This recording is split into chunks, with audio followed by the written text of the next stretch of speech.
Bonjour, everyone. Hi, this is Neshi Lilkatz. Welcome to Communications from Home, which is my weekly evening live stream. And I am so happy to be with you guys tonight. We've got some good stuff to do. I just want to make sure I apply the right thing here. There we go. So tonight's Tuesday, June 1st. June 1st. It has been May went by like that, didn't it? So fast. And tonight we're going to be talking about our meditation practice, how much it's changed over the years, and what does that mean? Because sometimes we think that something should stay the same, and it doesn't. Nothing does. And so we're going to talk about that tonight. I'm hoping that you guys will be able to give me your insight, share your stories about your meditation practice and the changes that you've come to over the years, over the last few months, and specifically over 2020, right?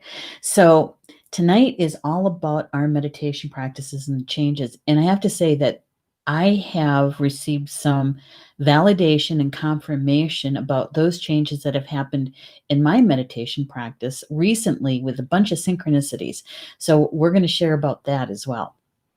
So welcome everybody in Facebook and also in YouTube. Good to have you here. And if you're watching by the recorded show, thank you so much for making time to join us that way as well. And if you'd like to share your stories with us about your changes with your meditation practice, that will be so helpful. I tell you, we learn so much from each other. We really do. And so when we have conversations, we can pick those pieces that ring true for us individually. Okay.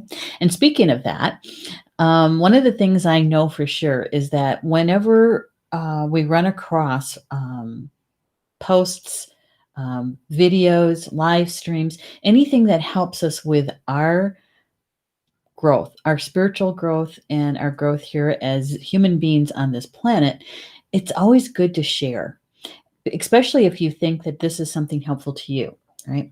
So if you wouldn't mind doing that, that would be really helpful, and also doing a like on the video. Why do we ask that? Oh, it's that Facebook stuff. It's the logarithms, so that it's shared more often in the news feed. Yeah. So I'm going to say hi to a few people who are popping in to join me for this evening. And look who's here. Barbie's here. Hi, Barbie. Good to have you here. It's always good to see you in the house. And Rob's here too. He said, I loved and shared. You'll just have to deal with it. Exactly. Thank you for doing that, Rob. And he also says, greetings from Facebook land. Up next will be is on the Lennon Sisters tribute to Black Sabbath. Oh my goodness. That's something. Rochelle's here too. Hello, Rochelle. It was so good to talk to you today too. And thank you for doing that. I appreciate it. Because, some people have some difficulty really finding certain live streams. And so whenever we can help them out, kind of makes you feel good, doesn't it? Does me. It does me. So tonight is all about our meditation practices. Now, for me, starting my meditation practice consciously about 30 years ago. Okay. And so how it's been has been kind of like a little bit of a shallow roller coaster. It has changed and shifted over the last 3 decades, right? But if I go all the way back to when I spent time in the quietness, I'd have to go all the way back to my childhood, because my mom, when she would stop us from fighting, my siblings and I, my brothers and I, a lot of times what she would do is she would make us sit outside where she found us, or she'd spread us out so that we couldn't really talk to each other without raising our voices, so she'd hear it, right? And we had to face with our backs to each other. And she left us there quietly. And if she heard us talking, that just added more time on to what we were supposed to be doing. And so after a while, with it being quiet, you start noticing things around you in nature, the sky, trees, grass. And eventually you're just kind of sitting there quietly, right? And things calm down. like 100-fold from what was happening earlier. And so that was my first introduction into being in the quiet, being in the quiet. And sometimes it would take quite a few minutes for us to get into that quiet piece, right? Now, I can't tell you what my brothers went through because they've never really shared that with me. But we do remember being told to sit quietly somewhere. So I noticed a few highlights in those 30 years of my meditation where things would shift and change in my meditation. For instance, back in 2009, when I would go into meditation, it was completely quiet. My spiritual team wasn't having a conversation with me. They weren't talking to me. They weren't showing me things. I'm in my inner eye, right? They weren't doing that. And I would ask, so what's my next best step? And it'd be quiet, it'd be silent. And so it got to the point where I would fall asleep, which isn't like me to fall asleep in a meditation. Um, and I was also reaching a piece of frustration. It's like, come on, where are you guys? And I know in my heart that my team is always here with me all the time, 24/7, 365. Okay. And so for them to go quiet, it was like, what? All right. So, and I've shared this piece with you guys before. I had two friends that don't know each other. Okay. Energy readers of one kind or another. Jewel Sheldon with palmistry and Tammy Gullen with angel connections. Okay. They don't know each other, have never met each other, and yet they were validating and confirming each other's messages to me from my guides in spirit. And in both of them, they were saying they didn't understand. My spiritual team wasn't understanding why I wasn't celebrating. Why I wasn't celebrating because I had completed what I had set out to do here, and that's why they weren't replying to me because I was asking the wrong questions. Okay, so there was nothing left for me to do but to go on holiday and to rest and to have fun is to have fun. So that was in 2009. So I literally kind of floated through 2009. Was I still doing meditations? Not as often as I had been in the past. When I would go into meditation, it was more about talking to my team about the fun things, right?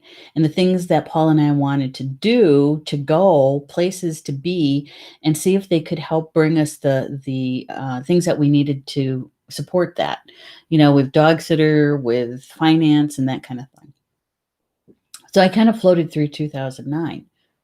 That is a huge shift and change for me in my meditations, right? So in the past, my meditations were a lot about question and answer, right? Question and answer. I would ask a question and I'd wait for the answer. That was my meditation. Sometimes it was just being quiet, but most times I was on task. I had an intention. And I am a Sagittarian, so once you shoot the arrow, it goes straight, right, until you hit the mark. And so in the past, that's what my meditations were like. And then there was another huge change in 2012. In 2012, there was another shift for me in my meditation practice, and that was looking at sensing, feeling, seeing, right? The experiences, the lessons that I learned from past lives and how they mesh with and are meant to be helpful in this life. And so 2012 started that part of my meditation where it was kind of like being told a story and then seeing it in flashes and pictures in my meditations. So I was back to working again, basically. And then if you move forward again, another milestone, another shift or change for me came when my mom moved in. As time went on, my meditation times got shorter and shorter and shorter. Okay, to the point where the last year that she was here with us, it was like if I could catch 5 minutes here or 10 minutes there, right? And it wasn't consistent. It wasn't consistent. The only time it got really consistent is when was it 2020, early in 2020, when I was doing the morning getting grounded meditation, right? And for me, that was more in service. It was more about um, the doing piece. Okay. All right. And then mom walked on.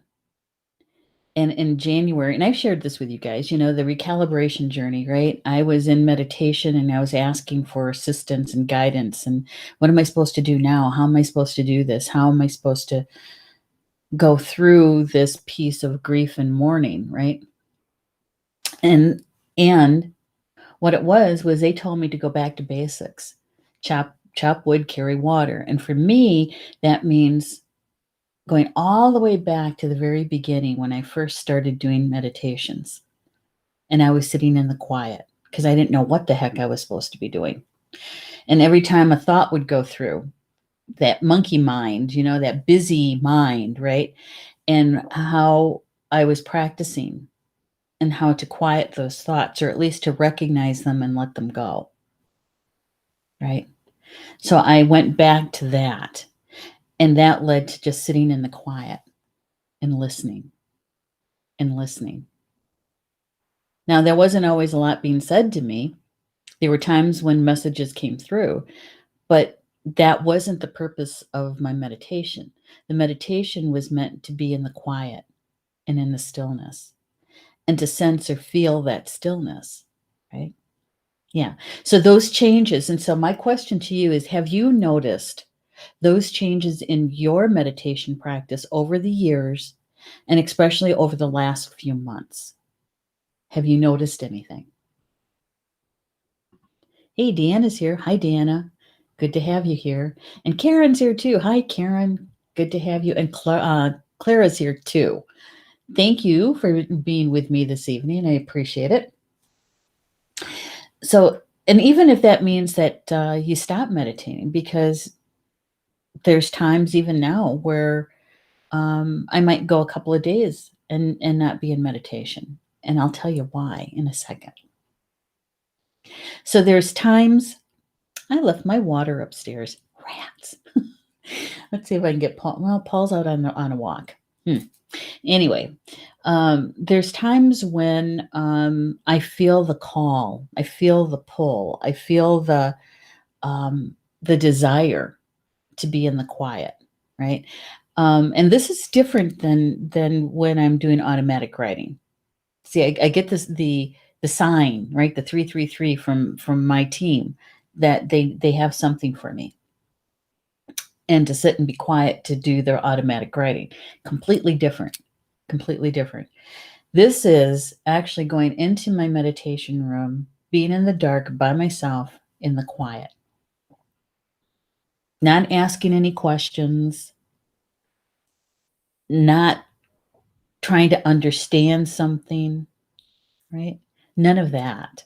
None of that. But just to be there and just to be in that quietness. So Deanna is saying, you're in a service beginning in March was a monumental for me, connecting with what I was told to do by my guides. Asking for twice a day is sometimes trying. However, has increased my centeredness, gratitude, and listening. Yay for that, Deanna. I'm so glad you shared that. Because for me, in that reflection, what do they say about hindsight being 2020, right? That looking back at that, really, that was the beginning of going back to basics and taking care of that self-care that we always talk about, right? But we rarely, seldom do we actually carry through with it. And if you're doing those meditations twice a day, that really is putting your focus on you and your centeredness and your groundedness so that you're in a position to be able to experience what is being brought to you, right? Yeah. And so that really is going to back to basics in my world. Now, I want to share something with you that the other day, I want to say it was like 2 weeks ago, something like that. I was flipping through YouTube, right?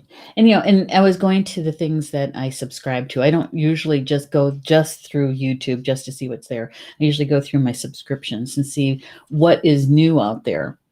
And there is a channel that I follow, and some of you may also, and that is Higher Self.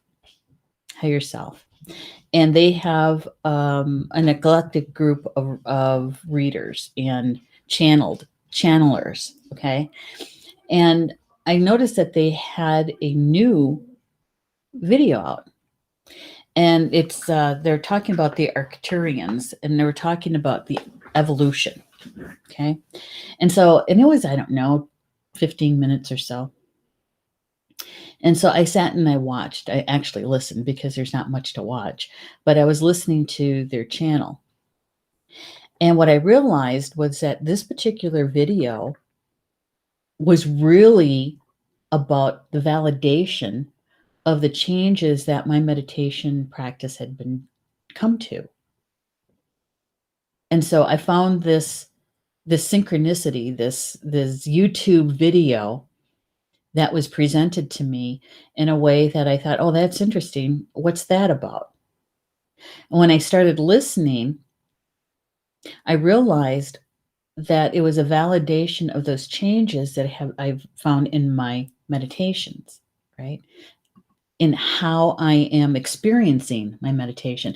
So a few live stream shows ago, I shared with you about a message that I got in meditation, that it was my team making a suggestion that imagine what it would be like if you believed that you are your soul, that your soul is what is sensed first by others and by you before your personality, right? Before the physical body. And I shared with you that it is a shift in consciousness, right? Okay. So this particular YouTube validated for me that what I was sharing and what I experienced was more than spot on.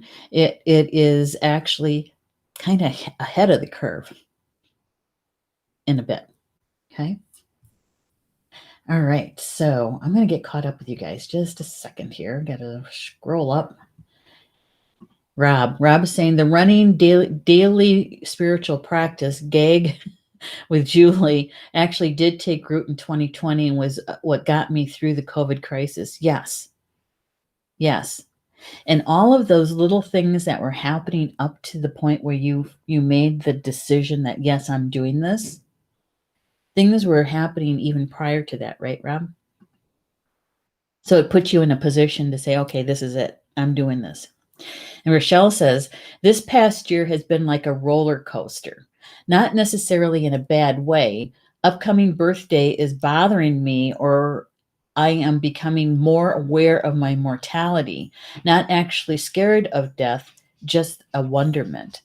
Yeah, that it is a change. It's just shift. It's a shift.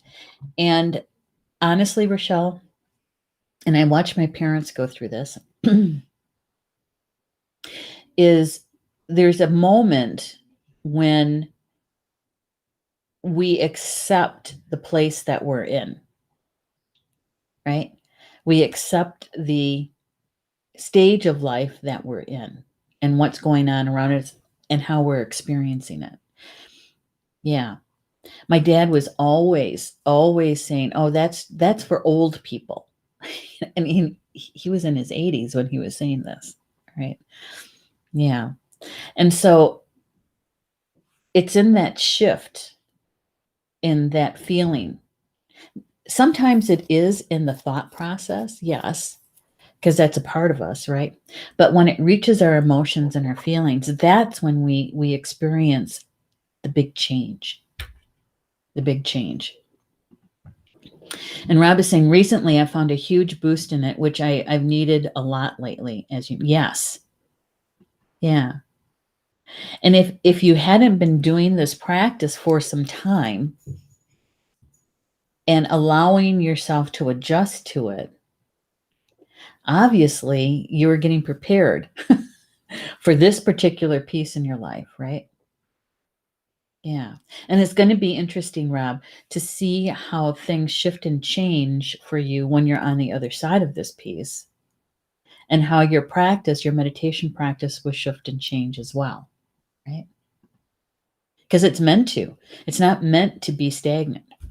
And Karen says, I've noticed that meditation is not so much about sitting still.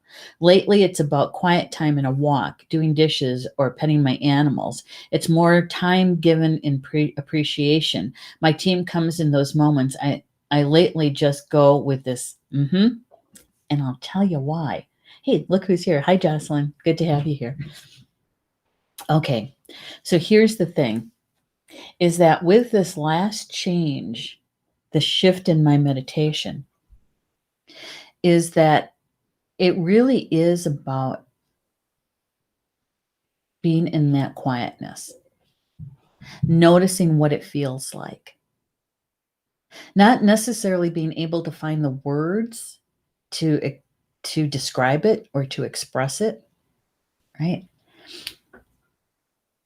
And here's the thing, and this is the one that just kind of clicked for me, is that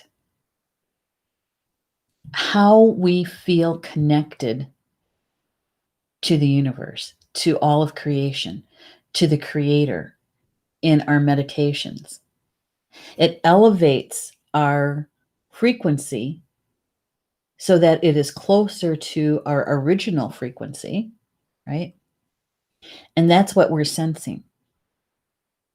And so when we are outside of our meditation and we recognize that feeling, that is the next movement. That is the next shift in consciousness. So that, Karen, you can experience those moments that you had in meditation in other places in your daily life. Even if you're right in the middle of a piece of chaos, if you're doing the 9 to 5 thing and you're still having to put yourself out there in the 3D world, okay, and you find yourself filling that piece of a moment, even if it's a moment of that contentment or that peace or that um, sense of completeness or wholeness or whatever you want to call it, that feeling that you have when you're in meditation, when you're sitting there quietly in the quiet and in the stillness. It's when we can actually experience that in other parts of our daily life.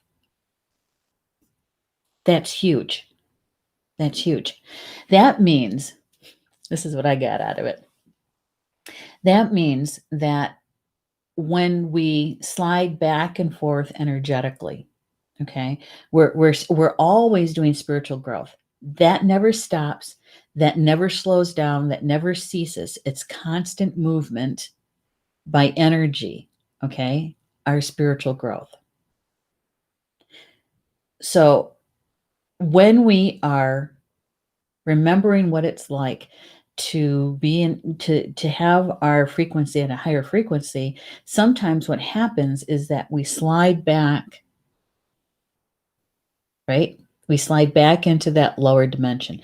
So if you're existing in the fourth dimension and your slide is experiencing it slide back into the higher third, and then moving back in. That's giving you an opportunity to compare and contrast the duality, the polarity in the third dimension, and realizing that is in complete contradiction to how I feel when I'm in meditation, right? And honestly, all you have to do is recognize it. All you have to do is think, oh my gosh, that doesn't feel good. That's all about polarity, duality. You see it, you sense it, and you move away from it. You move back into that feeling of wholeness, that feeling that you have when you're in meditation, because that's our connection to the Creator in that unified field, right? Yeah. So that sliding back and forth, what happens is that gives us a chance to be aware, sensitive to that shifting and changing back and forth. And our desire gets stronger to be in that other feeling of contentment and wholeness and peace, right? Yeah. Now, for those of us that have been in the fourth for a while and we're sliding into the fifth, and we spend a lot of time in the fifth, maybe the lower fifth, but we slide back into the fourth. And we realize that, wait a minute, the fourth is really about a lot of shifting kind of energy, right? And it doesn't feel quite as good as the fifth. So we're going through the same thing, right? Yeah. And when we sense or feel the duality in the fourth, that has more to do with the belief systems that we are letting go of. Because we can see it, we can sense it, we know what it is, and there it is, but we're giving an opportunity to learn from that and to change that for yourself. And you can only do it for yourself. You can't do it for someone else. Does that make sense? That was I got it from that video, because that was the validation for me. And all the kind of shifting and changing of my meditation practice. And I don't know how many times I've shared with you guys, I could be doing the most mundane thing, right? And feeling that connectedness. And that's when I would get a title for a show, or I'd get the reveal of maybe bigger planetary things, right? Yeah. So, oh my gosh. Okay. So Rob is saying, unfortunately, spiritual practice does not include beer and sausages. No, not usually, but but now you know that there is kind of the sliding into that contentment, or whatever you want to call that feeling you have when you're in meditation. It really is about the feeling, the emotion around it. So it's possible to have that and have your beer and sausage too. Rob said that would make the path easier, I know, right? I do. Karen says, duality, perfect description of how I feel in my life. A foot in each world, right? And honestly, Karen, as soon as we recognize that and we see it, we acknowledge it, and okay, I see you. I see you. I know what you are. That puts us in a position of choosing the choice. Do I want to be in that frequency, or do I want to be in the other frequency? Do I want to feel the way that I feel in my meditations? Right? And there's those of us that are making those choices. A lot of times you won't find us watching mainstream whatever. Okay, especially the infotainment, the news. You won't see us doing that, right? We don't normally get caught up in those conversations, those heated conversations about in politics or those kinds of things. Now, that doesn't mean that we're not aware, that we're not informed. It's just that we don't select sides because we can sense or we want to know what is the bigger picture here. And we're talking to our spiritual team about it, right? So show me, what is it? What is this really about? What's underneath all of this chaos? What's really there? And we want to have the bigger picture, right? Now, does that mean that we're always in it? Not necessarily. Not necessarily, because we're still growing. We're still experiencing soul growth. And sometimes you don't have that until you make the decision that you're going to let something go. And for a lot of us, it's some of those belief patterns, right? And we've all experienced it when we were still really in the third dimension, and we were making those decisions about maybe it was giving up an addiction, maybe it was ending a really tumultuous and violent relationship, right? So we were already experiencing those decisions. But as your frequency starts to shift and change and getting closer and closer to your original signature, the decisions about certain things aren't as, I don't know, how do I want to say this? They're not so decisive. They're not so black and white. Okay. They're not those really huge change your world. Now, it doesn't mean that doesn't change your world, but they're not those catastrophic things. Right? Yeah. Because when we're stepping out of that duality as a human, because we're still in a human experience here, is that at least we know that that is showing us duality. So what's really underneath this? Right? So we can get to the point of understanding so that when you make your decision, you know what you're stepping out of.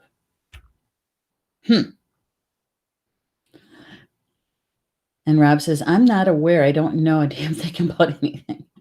There's been times I don't know. I don't know. Been there, done that on more than one occasion. Yeah. And sometimes for me, those are plateaus. They feel like energy is not moving. Nothing's changing. What am I doing? I'm supposed to be resting. I'm supposed to be doing a relaxation, right? Going on holiday in those plateaus. And in those times, it's like, especially in the beginning of those, it's like, I don't know what's going on. What's happening? It's because the energy is shifting and changing. I'm shifting and changing. And so it just needs some earth time for it to evolve and come to fruition. In other words, get grounded to the earth plane. And how does that happen? It happens through our physical body, right? We know that. We know that. We've been shown that so many times. Okay. Now, I just want to check my notes quick. Oh, here's another one.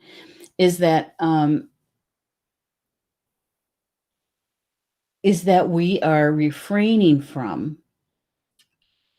here's a good one, refraining from recreating something from the past. Okay. Now, what does that mean, right? Redoing something because maybe it felt good the first time around and we were really in the groove, right? And it felt good. And so I still want to be in that, but we can't go backwards. And so if we try to recreate that or something like it, what happens is it doesn't feel as good as what we remembered. And sometimes it doesn't even happen because it's already been complete. Right? And so when we recognize that, we can sit in that place with the creator in whatever that means for you and however good that makes you feel. And then we start looking at our life a little bit differently. It's like, I, what do I want to create now? Because I am a creator, right? Yeah, that was another piece of that video that I thought, oh my gosh, that's so true. Because a lot of times what happens is that we might feel some peer pressure around it, right?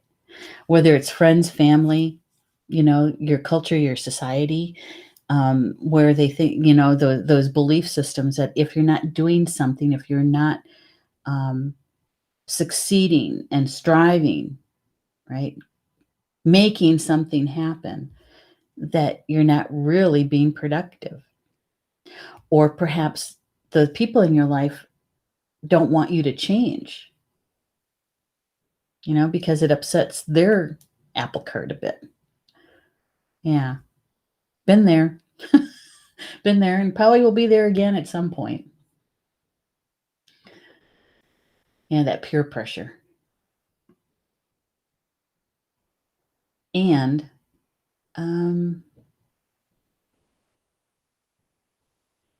all right, so our meditations are really a way to be able to observe, to witness our own spiritual evolution. And so that's what I meant by our meditation practices should evolve, because energy is constantly changing, constantly expanding and growing. And so if there's a part of our life isn't in that place of love and expansion, it's then in constriction and stagnant. And so we need to take a look at what's supporting us and what's not, right?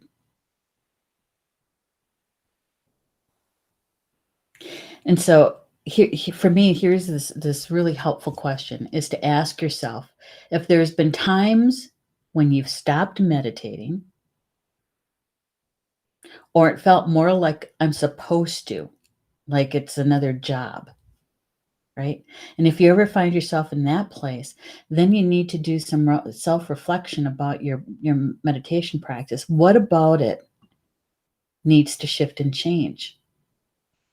Was it already offered to you and you went back to doing it the same old way, right? Right. Like Karen. Karen, Karen's going out there on walks.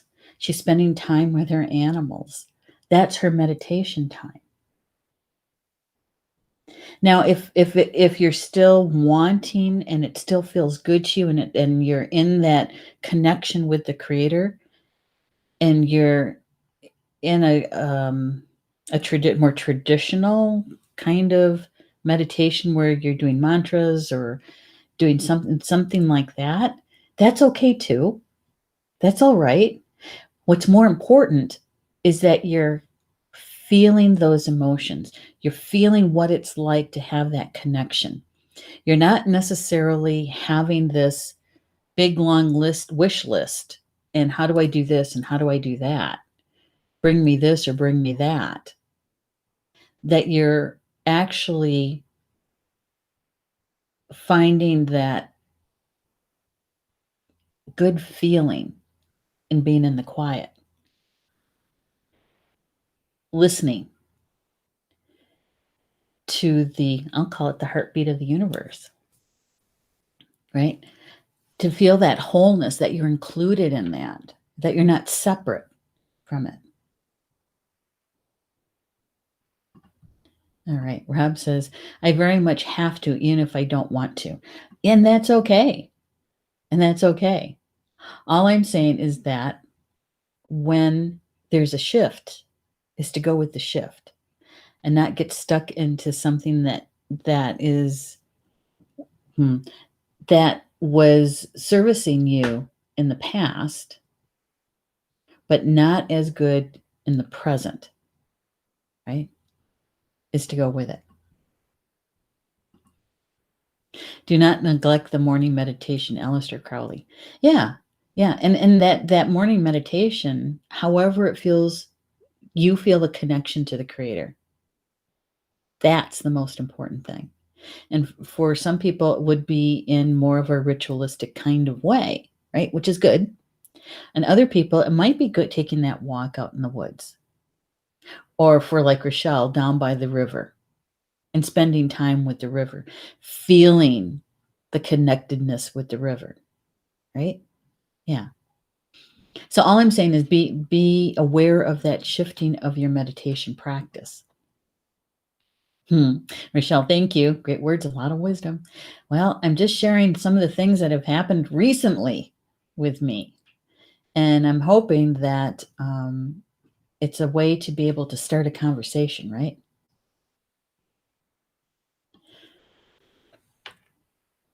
All right. I'm just checking my notes here. This is what I wrote this afternoon. I said, meditation evolves into resting into you as a full spiritual being, listening and feeling in the stillness, aligning with the creator in the oneness, noticing how it feels rather than the description. It leads back to that I am, or I am my soul.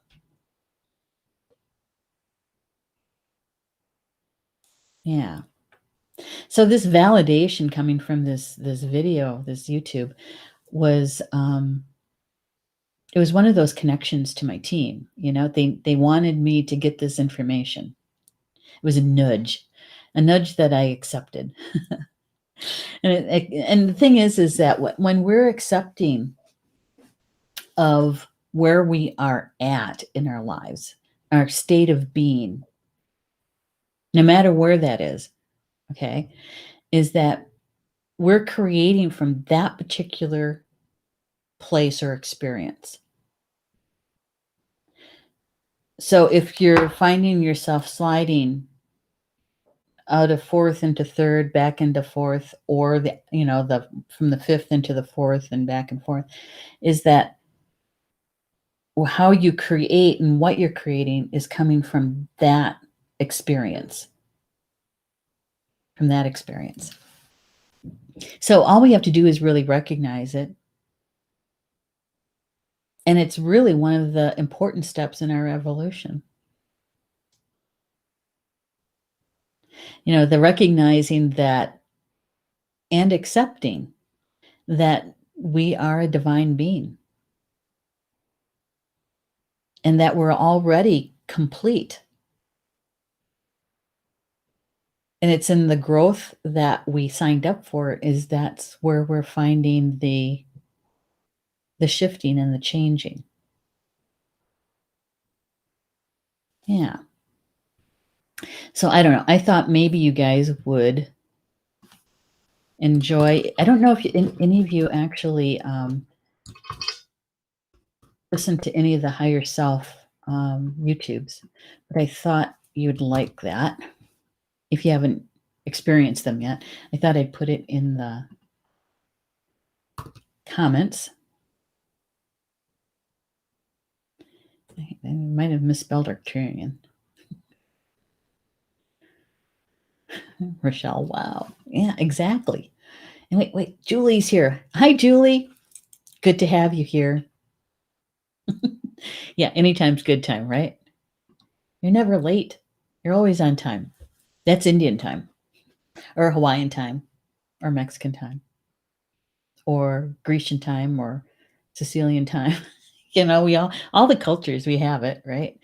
We all have it. And here's the other thing that was a validation for me is that my study with Drunvalo Melchizedek and the tiny space of the heart meditations, the unity breath meditation, all of those things that I learned years and years ago and that I've taught really is on this same path. It is the path.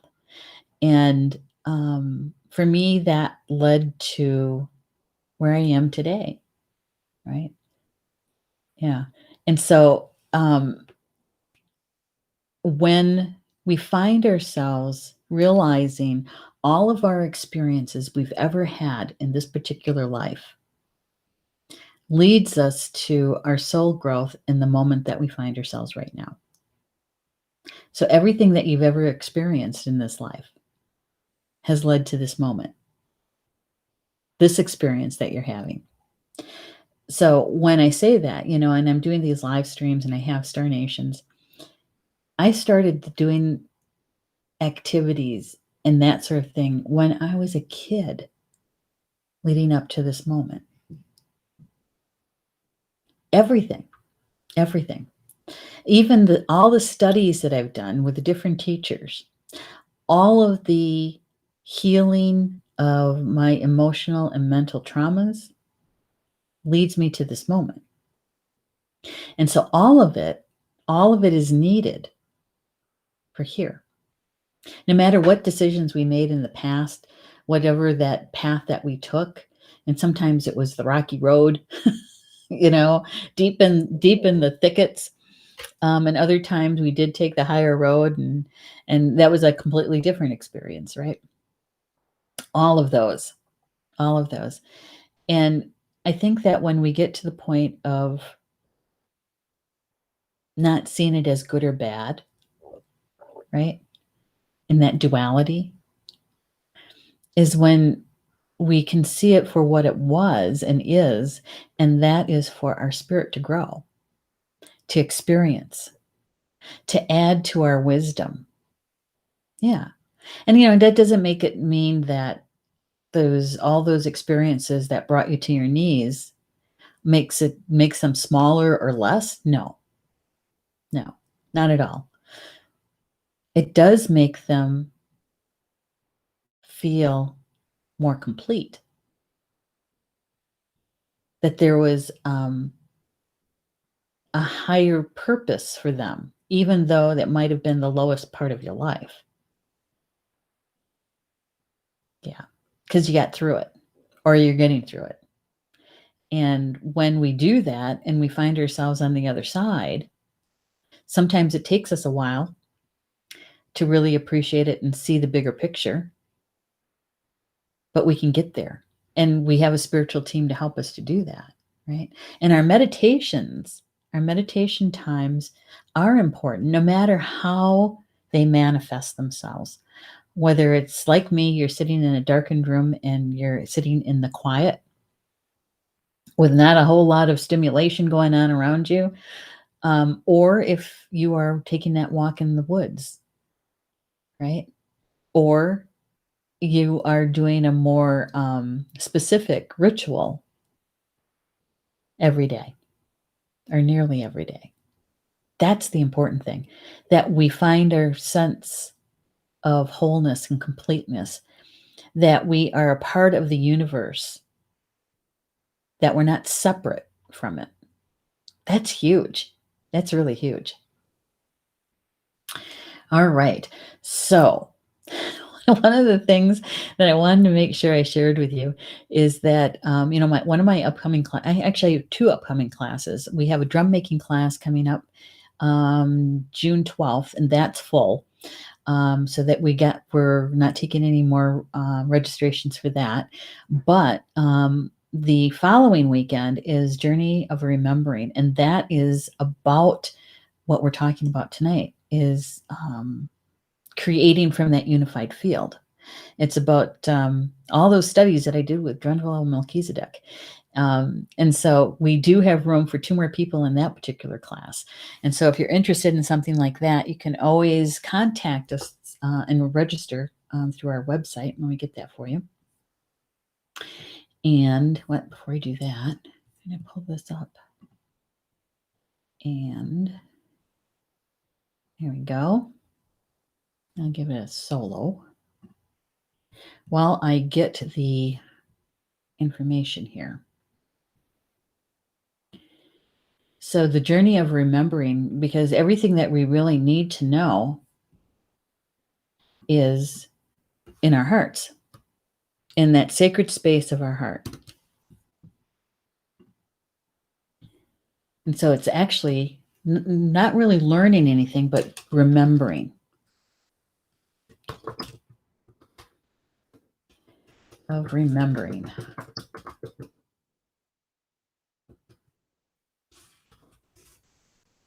Here we go. Yeah.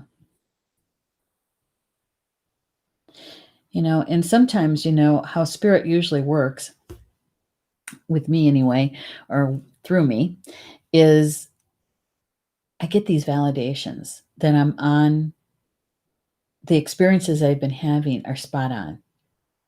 And so when I saw this video and relating it back to my own meditation practices, I realized that when I was given that phrase, you are your soul. I am my soul. That encompassed this whole shift in consciousness and how my meditations have evolved. Um, yeah, and it's all good. It's all good. So I wanted to share that with you. Here we go. Yeah. What's Julie saying? She's going, the new office space looks great. Oh, you saw the short video I did this afternoon? Yeah, that painting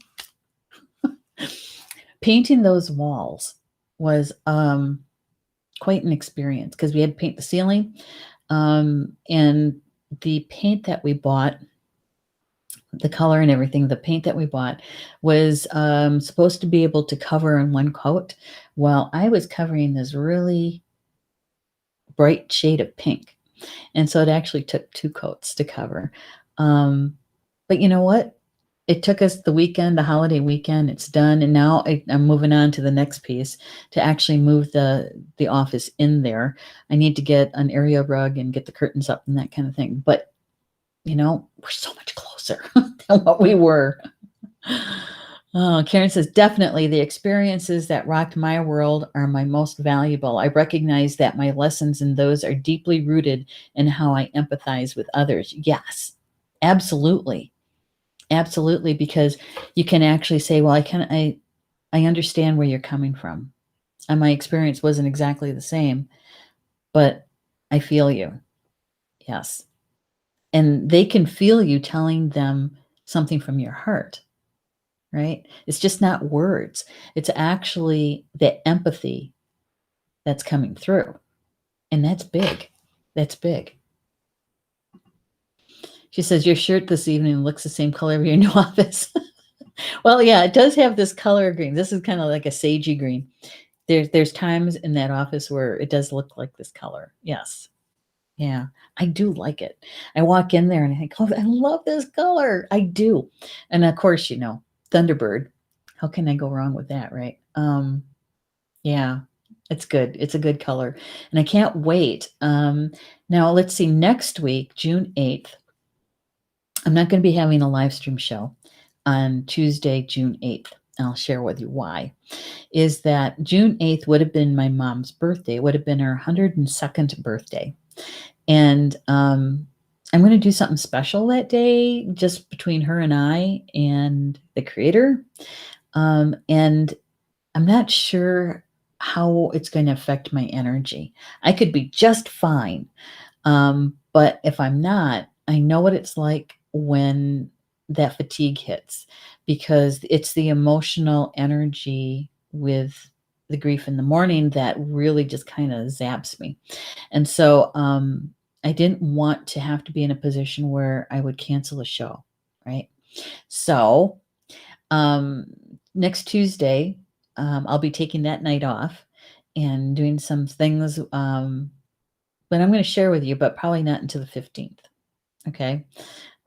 Is that right? Yeah, that would be Tuesday the 15th. And I went on the 15th, we're going to talk about how we feed spirits, how we feed the spirits. And so you can join me on the 15th for that one. Okay. All right. So with that, I know I'm going to end a little early tonight, but I just wanted to share this piece with you about the meditations, because I know I'm not the only one experiencing the shifting and changing in the meditation practices, right? And I know that my goal, my intention, right, is to be able to experience my life in those moments in my meditation, when I'm feeling that connection to the Creator, when I'm feeling that peace, when I'm feeling that contentment and feeling a part, being a member of the whole universe, right? That wholeness. That's what I want to do. And something that I did a long, long time ago when I first started learning how to dowse. When I went through the very first class I had with an older guy, an older gentleman, one of the elders where I used to live, he taught me how to dowse. After my very first class with him, I was telling Paul, I said, I was explaining how Lynn dowses. He doesn't even use rods or pendulums anymore. He just feels it with his physical body. He can walk across a piece of property and feel the underground water and feel those kinds of things, right? And I said, that's what I want to do. I want to use the dowsing with the pendulum or the rods as a bridge between my intuition and my ability to sense nature and all that I'm dowsing for. Okay. And so my intention with dowsing was always to get to the point of feeling it in my body before actually getting the answer from the pendulum or the rods. And I got to that point. And so with my meditation, it's right along the same lines. Okay. Is that experiencing my life from that place of contentment and wholeness and being from that place all the time. Well, a good portion of the time, all the time, as much as I possibly can. That's mine. That's mine. So Deanna said, even if your celebration of her life enlivens you, be with it fully. Exactly. Exactly. Thank you, Deanna, for saying that. And I don't know what it's going to be like. So I thought, you know what? I might just need some time to do some self-care. And I'm going to take that time. So I know you guys will understand. And I'll share with you those things that I experience. You know that. And yeah, you're welcome, Julie. You're welcome. All right. Thank you so much for being with me this evening. I do appreciate it. And I look forward to our time together, not this coming Tuesday, but June 15th. And we'll be talking about feeding the spirits. Okay? All right. So enjoy the rest of your Tuesday evening. And Bamamina, that's Potawatomi for until we see each other again. I love you guys.